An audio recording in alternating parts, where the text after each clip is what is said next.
Hi everybody, this is Kermit the Gaming Hermit back for another pickups video. So this just follows up from the initial video, which was my experience at the MoGameCon 2019 and some of the pickups I had there. These are pickups I got the week after, and a little bit about some gaming news, which I'll get to. If you're seeing this, the information is a little bit dated, but in case you missed it, it's here, it's there for posterity, and it gives you a little bit of insight as far as why I like to collect, especially when it comes to physical media. So, as I said in the prior video, if you happen to see it, I was really looking forward to trying to get some limited run games releases for the Vita, just because I really think the Vita, the prices are going to skyrocket, similarly to how the Sega Dreamcast is in this day. I remember after the Dreamcast was already over and done with, we're into the next generation, the prices started to plummet. And with time, people start realizing how much they miss the stuff, and some of the games are trapped on the system. And the only way to play them is to have a Dreamcast. So, after a period of time, you start seeing games like Shenmue, Jet Set Radio, Skies of Arcadia, etc. just going up in price. So I think the Vita is going to be following up in that same track probably another 10 years from now. And I want to be on the wrong side of 10 years when it comes to picking up those harder to find games. So right before I went off to MoGameCon, I put an order. I saw a seller on OfferUp offering 2 games I was really looking forward to.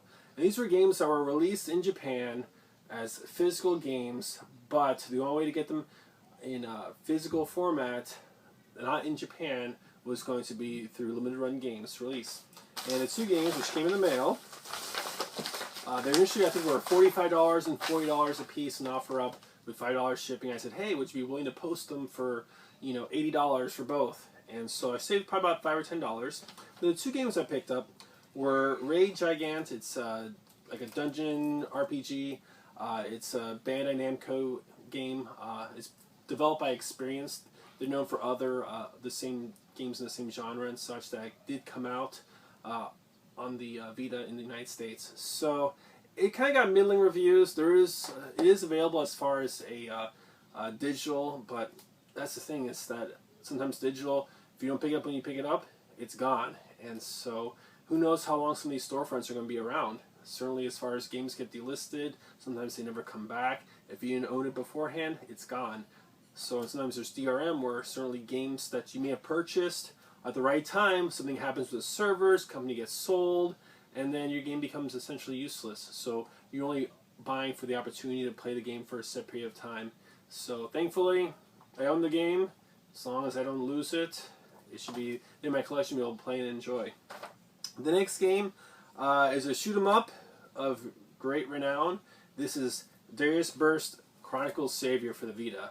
So they released this game, limited run games in the United States, for both the Vita and the PlayStation 4. So I have a PlayStation TV, so if I want to play on the big screen, that's really an option. So I figured the easiest, most economical way was to pick up the Vita version, because if I want to take it on the go, it's all there. And the great thing about limited run games is that they don't want their consumers to have to download patches. They want everything there all at one shot with DLC and everything. So I really look forward to playing this game.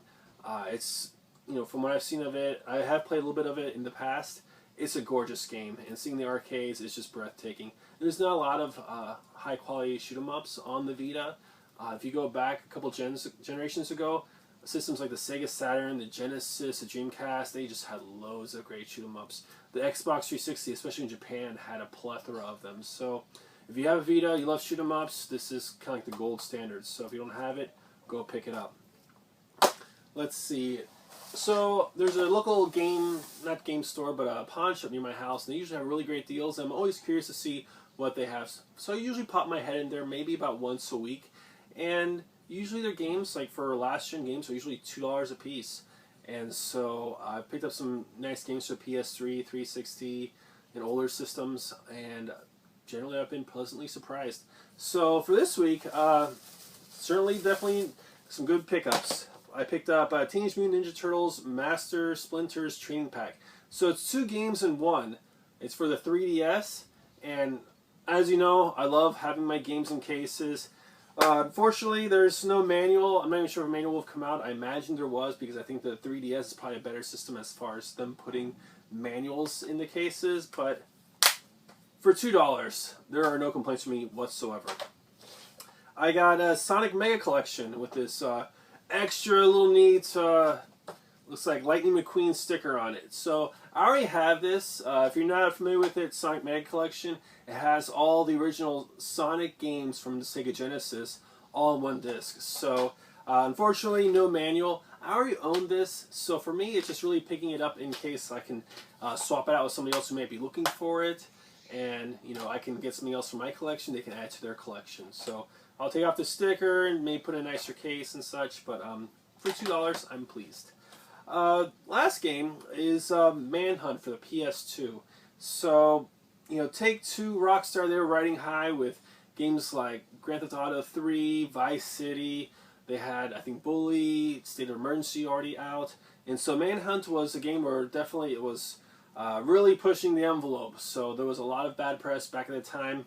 I didn't pick it up back then or later because I had a hope that maybe it was going to come out on the original Xbox just because games seem to look better on there. Or maybe perhaps they'd do a updated version on the Xbox 360 or PS3. Sadly, that did not happen.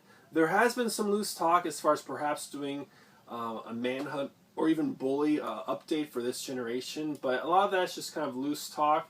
Whether or not we see something that comes out either end of this generation or segueing into the next gen, we'll have to wait and see. But for the time being, a $2 Manhunt game, complete, case and manual, totally happy. Now, the last pickup is kind of a surprise. A lot of people might think of it as a paperweight. Others might think of it like, oh, this is such a great deal. For me, I was just curious because of the technology. So if you go back to earlier, not this generation, but last generation, Xbox 360, PS3, right, we're taking a look at two different disc formats to supplant DVD technology. We need something that's going to hold more data, that can show high definition movies. So we had these HD DVDs, and we had players for the Xbox 360, such as this one here, which came with King Kong, and we had the Blu-ray format. A few years later, the fight was over before very many swings were thrown. But in the interim, there were probably about, I think, 50 or 60 releases as far as HD DVD, and yeah, so I got this for $5. I took a look at this. This is brand new. I mean, brand new. I guess someone got it and they figured, well, I'm going to get this. I've got a Blu-ray player. I'll just put this off in the corner. And I guess they decided to pawn in their 360 and this HD DVD player. So I'll have a separate video for this as an unboxing, just because I know a lot of people get really excited about unboxings. So I look forward to giving it a try and see what neat things it does. So those were the pickups for the week. Back about August 8th or so, a lot of the publications, gaming publications, were giving reports that this game here, Disney's DuckTales Remastered, was going to be unavailable in a few days because it was going to be delisted. So contractually, whatever the negotiation was between Disney and Capcom to be able to have the license to keep this game was going to expire. And it sounded like from tweets, I believe, from Capcom was that they weren't going to renew the license, and so they had a sale for it on the different marketplaces, places like PlayStation Network, Xbox Live, I think maybe the eShop as well, to get it on the cheap in digital format. But that's the problem with digital format. It's there today, it's gone tomorrow. So we saw that in the PlayStation 4 with like the PT demo. Everyone got pumped up, right? It was going to be Silent Hill meets Hideo Kojima for this, re-envisioning of Silent Hill. Then Kojima and Konami break up. They decided to take it off, and unless you actually have it or know of some other potentially nefarious means of being able to play it, so be it. But yeah, this is a great game. I've seen videos for it. I've not actually played it, but I love the original DuckTales on the NES. I was going to show it with my cartridge, but it's been stolen, so it kind of sucks. I'll have to take a look at it, perhaps at another game convention, or maybe buy it online from eBay, Amazon, or perhaps GameStop. But yeah, this is actually a physical disc inside. As you can see with the R Superbuy $19.99, I got this when Toys R Us was closing out. I think I got it for half off, so probably like $10. And so, but yeah, it looks, when I watched the videos, the promo videos, I got so excited because that was one of my favorite games on the NES was DuckTales. So if you didn't get a chance to pick up digitally and you want to find it, there are physical copies for it. You know, don't be discouraged that it's no longer available to get online. And sometimes with these contracts, sometimes they do get renewed. So there have been games that have been taken off and put back on. I think I saw the same thing happen on the Vita for the One Piece games, a couple other anime properties that Bandai had published. So sometimes it could be a few weeks or a few months, or sometimes it's gone and you don't see it again. Classic example would be Duke Nukem 3D on the PlayStation Vita, which got a digital release, never a physical release, and then once the contract expired, other negotiations were made, it was gone and gone forever. So unless you had it already, or if you had other means to acquire it, then it was gone. So that's it for now. As far as there's any additional news coming up, I'll be sure to do a post, and there will definitely be a pickups video for next week, just because I found something pretty interesting, and I'm not going to give too many hints about it other than the genre concerning the pickup has been represented in this video, so do take a look, just because sometimes you never know what you're going to find. Sometimes you stumble upon things either like on Amazon, eBay, etc. So I look forward to sharing with you. And again, if you like the content, certainly please leave a comment. If you don't like it, go ahead and leave a comment. I'm always open to criticism. If you enjoyed the videos, please subscribe, click on the bell, hopefully see some more videos, and I'll see you next time. This is Kermit the Gaming Hermit. See you later.